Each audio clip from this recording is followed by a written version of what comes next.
الحمد لله وكفى وسلام على عباده الذين أعوذ بالله من الشيطان الرجيم بسم الله الرحمن الرحيم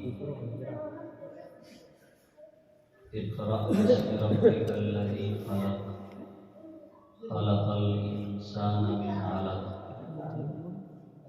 وقال تعالى يا أيها الذين آمنوا ادخلوا في السلم كافة ولا تتبعوا خطوات الشيطان إنه لكم عدو مبين وقال تعالى شهر رمضان الذي أنزل فيه القرآن هدى للناس وبينات من الهدى والفرقان فمن شهد منكم الشهر فليصم وقال رسول الله صلى الله عليه وسلم من صام رمضان إيمانا واحتسابا غفر له ما تقدم من ذنبه أو كما قال عليه الصلاة والسلام صدق الله مولانا العظيم وصدق رسوله النبی الکریم۔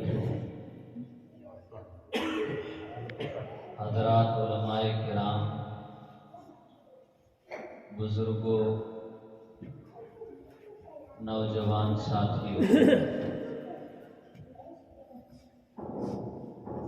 اس وقت ہم اور آپ اس مکتب کے بچوں کے پروگرام میں شریک ہیں۔ بچوں نے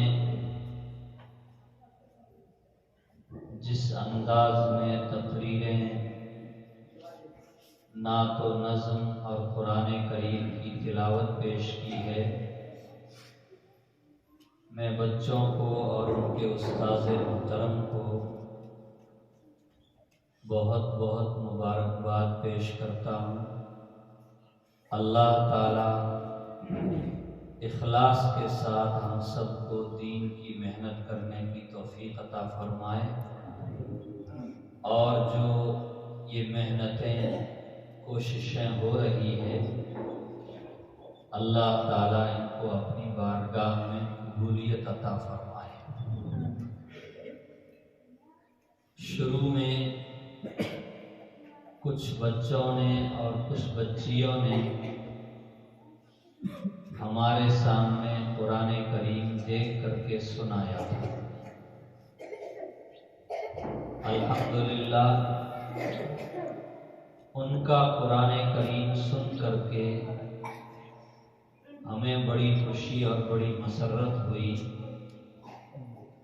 کہ بہت ہی تصحیح کے ساتھ اور عمدہ لب و لہجے کے ساتھ عمومی طور پر بچے اور بچیاں قرآن کریم کی بہت اچھی تلاوت کر رہی تھی۔ تقریریں اور نعت و نظم یہ تو بڑے اداروں کے پروگرام ہوتے ہیں، بڑے مدرسوں کے پروگرام ہوتے ہیں، لیکن ہمارے مکاتب کے اساتذہ نے بھی اس نظام کو اور انجمن کے اس پروگرام کو شروع کر دیا ہے۔ اللہ تعالیٰ اس کے اندر بھی بہت خیر مقدر فرمائے۔ یہ پروگرام بھی مکتب کے ان چھوٹے چھوٹے اور معصوم بچوں اور بچیوں کو دیکھتے ہوئے بہت اچھا رہا۔ خاص طور سے حافظ صاحب نے جو موضوعات کا انتخاب کیا تھا، حالات کے اعتبار سے جن موضوعات کی ہمیں ضرورت تھی، وہ بہت اچھے موضوعات اور بہت اچھے عناوین تھے۔ حضرت مولانا عبد المجید صاحب آپ کو بار بار یاد دلا رہے تھے کہ ہر بچہ اور ہر بچی جو تقریر کر کے جا رہے ہیں، یہ ہمیں ایک اہم پیغام اور ایک اہم میسیج دے کر کے جا رہے ہیں۔ اللہ تعالیٰ ان سب باتوں کو سمجھنے کی اور ان باتوں کے اوپر ہمیں عمل کرنے کی توفیق عطا فرمائے۔ مکاتب کا یہ نظام، مدارس کا یہ نظام اتنے اچھے انداز میں چل رہا ہے، ہمیں اور آپ کو سب کو معلوم ہے کہ 20-25 سال پہلے اس طرح کا تعلیم کا نظام نہیں تھا۔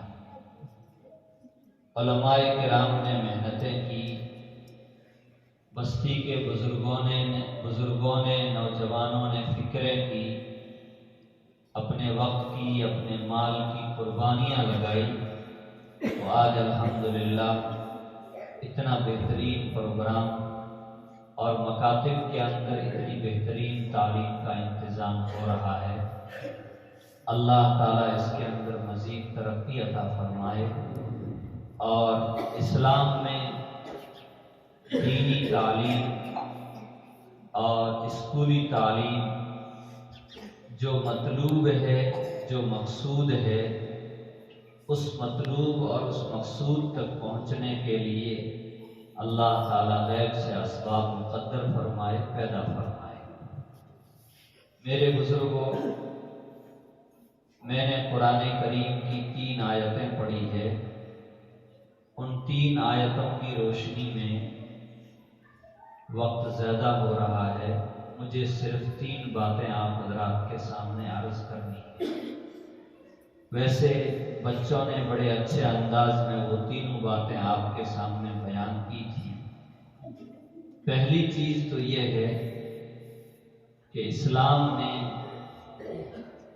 قرآن نے، حضرت نبی کریم صلی اللہ علیہ وسلم نے پڑھنے اور لکھنے پر بڑا زور دیا ہے۔ ہر مسلمان پڑھا لکھا ہونا چاہیے، دین کے اعتبار سے بھی اور دنیا کے اعتبار سے بھی۔ دین کے اعتبار سے ہر مسلمان کو کتنا پڑھا لکھا ہونا چاہیے، نبی کریم صلی اللہ علیہ وسلم نے ایک حدیث میں فرمایا، طلب العلم فریضۃ علی کل مسلم، ہر مسلمان کے لیے علم کا طلب کرنا فرض ہے۔ حدیث نے فرض بتایا، علماء نے اس کی تشریح کرتے ہوئے فرمایا، ہر مسلمان کو اتنا علم سیکھنا ضروری ہے کہ جس علم کے ذریعے وہ اپنی زندگی میں اچھے اور برے کی تمیز کر سکے۔ اس کی اچھے اور برے کی تمیز کر سکے، حلال اور حرام کے اندر فرق کر سکے۔ ایک مسلمان کے لیے نماز پڑھنا فرض ہے، زکوٰۃ ادا کرنا فرض ہے، روزہ رکھنا فرض ہے، اللہ نے مال زیادہ دیا ہے، صاحب استطاعت ہے تو حج کرنا بھی فرض ہے۔ یہ عبادتیں اپنی اپنی جگہ پر انجام دی جاتی ہے، لیکن عبادتوں کے انجام دینے کے ساتھ ہم دنیا کے دوسرے بہت سارے کاموں کے اندر بھی مشغول رہتے ہیں۔ ایک آدمی مزدور ہے، اس مزدور کو، اجرت پر جانے والے کو اپنی مزدوری کے متعلق جو مسائل ہیں، ان مسائل کا جاننا اس مزدور کے لیے ضروری ہے۔ ایک معمار ہے، کاریگر ہے، پتھر کا کام کرتا ہو یا لکڑی کا کام کرتا ہو، اس کو اپنے اس شعبے کے، شریعت کے جو مسائل ہیں، ان مسائل کا جاننا اس کے لیے ضروری ہے۔ ایک سیٹھ آدمی ہے، ٹھیکیدار آدمی ہے، کاروباری آدمی ہے، تاجر آدمی ہے، اس کو اپنے کاروبار اور اپنی ٹھیکیداری کے مسائل کا جاننا ضروری ہے۔ ہر بستی کے اندر، ہر جگہ ایسے علماء کا بھی ہونا ضروری ہے جو شریعت کا مکمل علم رکھتے ہیں۔ لیکن ہر آدمی کے لیے اتنا علم سیکھنا فرض اور ضروری نہیں۔ کتنا سیکھنا ضروری ہے؟ نماز وغیرہ کے مسائل عقائد کو جاننے کے بعد جس شعبے میں وہ کام کرتا ہے اس شعبے کے زندگی کے اس ماحول کے مسائل کو جاننا اس کے لیے بہت ضروری ہے۔ اسلام نے پڑھنے لکھنے پر جتنی تاکید فرمائی ہے کسی اور مذہب میں اتنی تاکید ہم کو نہیں ملے گی۔ قرآن کریم کی جو پہلی وحی ہے، حضرت نبی کریم صلی اللہ علیہ وسلم پر جو پہلی وحی نازل ہوئی ہے، اس وحی ہی کا تعلق پڑھنے اور لکھنے ہی سے ہے۔ پوری 5 آیتیں ہیں۔ آپ غار حرا میں تھے، حضرت جبرائیل علیہ السلام یہ وحی لے کر کے آئے، حضور علیہ السلام سے فرمایا پڑھو، حضور نے فرمایا ما انا بقاری، میں پڑھتا ہوا نہیں۔ 3 مرتبہ آپ صلی اللہ علیہ وسلم نے اتنا یہ بات بیان فرمائی، چوتھی مرتبہ حضرت جبرائیل علیہ السلام نے یہ 5 آیتیں پڑھ کر کے نبی علیہ السلام کو سنائی۔ حضور کی طبیعت پر گھبراہٹ تھی، اس لیے کہ وحی کا بوجھ تھا۔ وحی کا کیا تھا؟ بوجھ تھا۔ تو اسلام نے پڑھنے اور لکھنے کی بڑی تاکید بیان فرمائی۔ اسلام نے جس چیز کی زیادہ تاکید بیان فرمائی، دوسرے لوگوں نے تو اس چیز کو لے لیا۔ یہودیوں نے اس چیز کو لے لیا، نصارہ نے اس چیز کو لے لیا، اور آج کے دور میں ہندوؤں نے بھی اس چیز کو لے لیا، لیکن مسلمان آج بھی اس چیز سے بہت پیچھے۔ ہونا تو یہ چاہیے کہ ہم دینی تعلیم سے بھی واقف ہیں، اور ہم دنیا کے ہنر سے، دنیا کے پیشوں سے، دنیا کی تعلیم سے بھی ہم واقف ہیں۔ ایک بات یاد رکھنا، دونوں تعلیمیں ضروری ہے۔ مدرسے کی تعلیم بھی، اسکول کی تعلیم بھی ضروری ہے، لیکن ایک فرق ہمیشہ یاد رکھنا، دینی تعلیم ہماری زندگی کا مقصد ہے۔ کیا ہے؟ مقصد ہے۔ اسکول کی تعلیم، دنیا کی تعلیم ہماری دنیا کی ضرورت ہے۔ ضرورت میں اور مقصد میں رات دن کا فرق ہوتا ہے۔ تو اچھی زندگی گزارنے کے لیے ضرورت کو لینا بھی ضروری ہے، اور اللہ کے یہاں جواب دینا ہے۔ اس لیے دینی تعلیم کا پڑھنا اور دینی تعلیم کا سیکھنا یہ بھی بہت ضروری ہے۔ جو بزرگ آگے چلے گئے ان کے لیے بھی ہمارے بزرگوں نے ایک نظام چلایا، لیکن جو بچے ہیں ان کے لیے علماء نے فکریں کر کے جگہ جگہ مکاتب قائم کیے، جگہ جگہ مدارس قائم کیے۔ الحمدللہ ہمارے علاقوں کے اندر بھی دینی تعلیم کا بہت اچھا انتظام ہو گیا ہے، اور اس سے آگے کے مراحل کے لیے فکریں جاری ہیں۔ تو ہم فکریں کریں گے تو ہماری اولاد انشاءاللہ بہترین دینی تعلیم سے بھی آراستہ ہو جائے گا۔ پورا مجمع یہ وعدہ کرے، دل میں یہ ارادہ کرے اللہ کے گھر میں بیٹھ کر کے کہ ہم اپنی اولاد کو دینی تعلیم بھی اور دنیاوی تعلیم دونوں دلانے کی مکمل فکریں اور کوششیں کریں انشاءاللہ۔ بڑے بڑے بچے ہیں جو مکتب کے لائق نہیں ہیں، آپ ان کو مدرسوں میں نہیں بھیجتے ہیں۔ کیوں نہیں بھیجتے ہیں؟ ماں باپ لاڈ پیار زیادہ کر دیتے ہیں، پھر بچے ماننے کے لیے تیار نہیں ہوتے۔ بچہ روتا ہے تو ماں بھی کہتی ہے اب اس کو گھر بیٹھے رہنے دو، باپ بھی کہتا ہے اس کو گھر بیٹھے رہنے دو۔ یہی بچہ بڑا ہو کر کے خون کے آنسو روئے گا خدا کی قسم، لیکن اس وقت میں ہمارا اور آپ کا پچھتانا پھر کچھ کام نہیں آئے گا۔ آج یہ آنسو بہا رہا ہے، اس آنسو بہانے کے اوپر ہم صبر کر لیں اور اس کو برداشت کر لیں اور اپنے بچوں کو مدرسوں اور اسکولوں تک پہنچا دیں۔ اگر ہم نے اپنے زیادہ لاڈ اور زیادہ پیار کی وجہ سے ان کو وہاں تک نہیں پہنچایا، یہ بچے جاہل رہیں گے، یہ بچے آگے چل کر کے دوسروں کی غلامی کریں گے۔ کیا کریں گے؟ دوسروں کی غلامی کریں گے۔ اور ایک مسلمان کو اللہ نے آزاد زندگی دی۔ کیسی زندگی دی ہے؟ آزاد۔ عبادات کا ہم کو پابند بنایا ہے اور دوسری چیزوں کا پابند بنایا ہے، لیکن اللہ نے مسلمان کو کسی دوسرے انسان کا دنیا کے اندر غلام نہیں بنایا۔ کیا نہیں بنایا؟ غلام نہیں بنایا۔ اس لیے ہم اولاد کی صحیح تعلیم اور صحیح تربیت کی فکر کریں۔ ایک دوسری چیز قرآن کریم کی میں نے ایک آیت پڑھی تھی، اللہ تبارک و تعالیٰ قرآن کریم میں فرماتے ہیں یا ایھا الذین آمنوا ادخلوا فی السلم کافہ، اے ایمان والو اسلام کے اندر پورے کے پورے داخل ہو جاؤ۔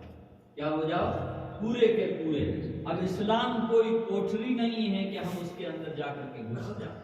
اسلام چند اعمال کا، چند عقائد کا، چند احکام کا نام ہے۔ اس کا نام ہے چند عقائد کا، چند احکام کا اور چند اعمال اور مسائل کا نام ہے۔ ہم اپنی زندگی کے اندر ان عقائد کو اختیار کریں، ان احکام کو سمجھیں اور ان اعمال کے ہم پابند بن جائیں۔ کیا بن جائیں؟ پابند بن جائیں۔ اللہ ہم سے مطالبہ کیا کرتے ہیں؟ ادخلوا فی السلم کافہ، اسلام کے اندر پورے کے پورے اور مکمل طریقے سے داخل ہو جاؤ۔ مکمل طریقے سے ہم کب داخل ہوں گے؟ جب ہمارا دل بھی ایمان والا ہوگا، ہمارا دماغ بھی ایمان والا ہوگا، ہمارے ہاتھ بھی ایمان والے ہوں گے، ہمارے پاؤں بھی ایمان والے ہوں گے، ہمارا پیٹ اور ہمارے اندر کے اعضاء بھی ایمان والے ہوں گے، ہمارے پوشیدہ اعضاء بھی ایمان والے ہوں گے، تب ہم مکمل طریقے سے اسلام کے اندر داخل ہوں گے۔ ایک چیز بتانے کی ہر جگہ کوشش کی جاتی ہے کہ ایمان کا تعلق دل سے، کس سے ہے؟ دل سے ہے۔ اسلام کا تعلق ظاہری اعضاء سے ہے۔ ہم وضو کر کے مسجد کے اندر آ رہے ہیں، ہم نے وضو کر دیا، یہ ہمارا اسلام ہے، لیکن دل میں ہم نے نیت کی کہ ہم وضو اس لیے کر رہے ہیں اللہ راضی ہو جائے اور ہماری نماز صحیح ہو جائے۔ اللہ کیا ہو جائے؟ راضی ہو جائے، ہماری نماز صحیح ہو جائے۔ یہ وضو کا ایمان ہے، اور ہم نے ظاہری اعضاء کو پانی سے دھو دیا، یہ وضو کا اسلام ہے۔ ہم نے مسجد میں آ کر کے نماز پڑھ لی، دل ہمارا کسی اور جگہ لگا ہوا ہے، امام صاحب نے بلا لیا اس لیے مسجد میں آ گئے اور آ کر کے نماز پڑھ لی، تو ہم نے اسلامی اعتبار سے نماز پڑھی ہے، ایمانی اعتبار سے نماز نہیں پڑھی ہے۔ ایمانی اعتبار سے ہماری نماز کب ہوگی؟ جب دل کے اندر ہماری نیت بھی ہو۔ کیا ہو؟ نیت بھی ہو۔ اس لیے نیت کا تعلق، عقائد کا تعلق دل سے ہے، اس لیے ہم اپنے عقائد کو بھی صحیح کریں، اپنے دل کو بھی مسلمان بنائیں اور اپنے ظاہری اعضاء کو بھی کیا بنائیں؟ مسلمان بنائیں۔ مکمل طریقے سے اسلام میں ہم اسی وقت میں داخل ہوں گے جب ہمارے سارے عقائد صحیح ہوں، ہمارے سارے اعمال صحیح ہوں، ہمارے سارے کام اسلام کے احکام کے مطابق ہوں۔ اس لیے ہم کوشش کریں زندگی کا کوئی بھی شعبہ ہو، زندگی کا کوئی بھی موقع ہو، اس ہر موقع کے اوپر ہم اسلامی احکام کو سمجھ کر کے ان کے اوپر عمل کرنے کی اور اختیار کرنے کی کوشش کریں گے۔ بولو کریں گے؟ انشاءاللہ کریں گے۔ یہ دوسری بات۔ تیسری بات یہ ہے، رمضان المبارک کا مہینہ بالکل سر پر آ چکا ہے۔ آج 28 تاریخ ہے اور 30 تاریخ کو پہلا روزہ ہو جائے گا۔ آج اتوار ہے اور منگل کو انشاءاللہ پہلا روزہ ہو جائے گا، تقریباً یقینی ہی ہے۔ رمضان المبارک اللہ کی طرف سے ہمارے لیے بہت بڑی نعمت ہے۔ بہت بڑی کیا ہے؟ نعمت ہے۔ ہمارے علماء فرماتے ہیں 11 مہینے آدمی ہر طرح کے کام کرتا ہے۔ کیا کرتا ہے؟ گناہ کے کام بھی کرتا ہے، اچھے کام بھی کرتا ہے، دنیا کمانے کے کام بھی کرتا ہے، سارے کام کرتا ہے۔ حضرت مفتی تقی عثمانی صاحب دامت برکاتہم فرماتے ہیں 11 مہینے ہم نے دوسرے کام کیے، نمازیں بھی پڑھی، ساری اور دوسرے کام بھی کیے۔ ایک مہینہ ایسا گزارو جس مہینے کے اندر دل کے اوپر اور روحانیت کے اوپر محنت ہو۔ کس کے اوپر؟ دل پر محنت ہو۔ اور آدمی بھوکا رہتا ہے تو اس کی خواہشات کم ہوتی ہے۔ کیا ہوتی ہے؟ خواہشات۔ بھوکا رہتا ہے اس کی خواہشات کم ہوتی ہے۔ بھوکا رہنے سے آدمی کے دل کی تربیت ہوتی ہے۔ کیا ہوتی ہے؟ دل کی تربیت ہوتی ہے۔ آدمی جتنا زیادہ کھاتا ہے، جتنا زیادہ پیتا ہے، اتنی ہی اس کی خواہشات بڑھتی رہتی ہے۔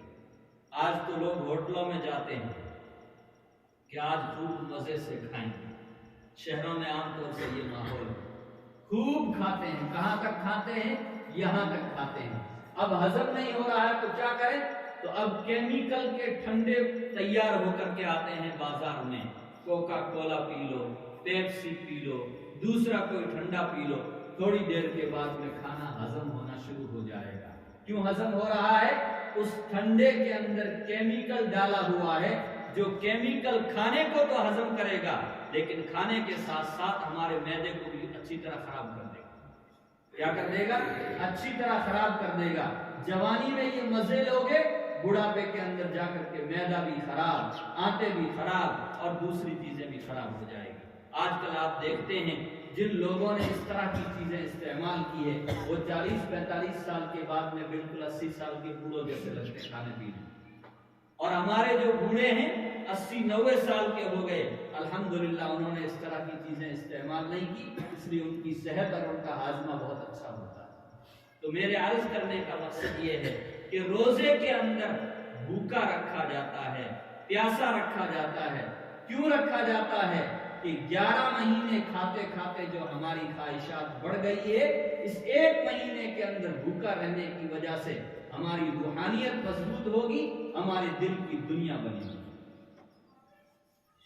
نبی علیہ الصلوۃ والسلام نے فرمایا من صام رمضان ایمانا واحتسابا غفر له ما تقدم من ذنبه، جو رمضان المبارک کے روزے رکھے گا، یہاں بھی قید لگا دی، کیسے رکھے؟ ایمان کے ساتھ۔ کس کے ساتھ؟ ایمان کے ساتھ، اللہ کو راضی کرنے کے لیے روزے رکھے، واحتسابا، اور اس روزے کے اوپر اللہ سے ثواب کی امید بھی ہو۔ کیا وہ ثواب کی امید بھی ہو؟ غفر له ما تقدم من ذنبه، تو اس کے پچھلے سارے گناہ معاف کر دیے جائیں۔ اور دوسری حدیث میں فرمایا من قام رمضان ایمانا واحتسابا غفر له ما تقدم من ذنبه، جو مسلمان رمضان المبارک میں فرض نماز، واجب نمازوں کو ادا کرنے کے ساتھ ساتھ 20 رکعت تراویح کے لیے آ کر کے کھڑا ہوتا ہے، اس کے لیے 20 رکعت تراویح کے لیے آ کر کے کھڑا ہوتا ہے، اللہ تعالیٰ اس کے پچھلے سارے چھوٹے گناہوں کو معاف فرما دیتے ہیں۔ اللہ تبارک و تعالیٰ کی طرف سے یہ مہینہ گویا کہ سیزن کا مہینہ، اعمال کے سیزن کا مہینہ ہے، دل کی دنیا بدلنے کے لیے سیزن کا مہینہ ہے۔ ہم اس مہینے کے اندر زیادہ سے زیادہ اعمال کریں اور اپنے دل کی دنیا کو بنانے کی کوشش کریں۔ 11 مہینے کمانے میں رہے، کھیتی کے کام میں رہے، دوسرے کاموں کے اندر مشغول رہے۔ اب یہ مہینہ آ رہا ہے، ہم دنیا سے فارغ ہو کر کے نیک اعمال کے اندر مشغول ہونے کی مکمل طریقے سے اپنی ترتیب بنائیں۔ بولو بنائیں گے؟ لیکن موسم کچھ الگ سا بھی آ رہا ہے، موسم کچھ الگ سا بھی آ رہا ہے، دن ٹھنڈا ہو گیا ہے، سردی کا موسم ہے، لیکن 10-12 دن کے بعد کھیتی کی کٹائیاں بھی شروع ہوگی۔ کیا ہوگی؟ کھیتی کی کٹائیاں بھی شروع ہوگی۔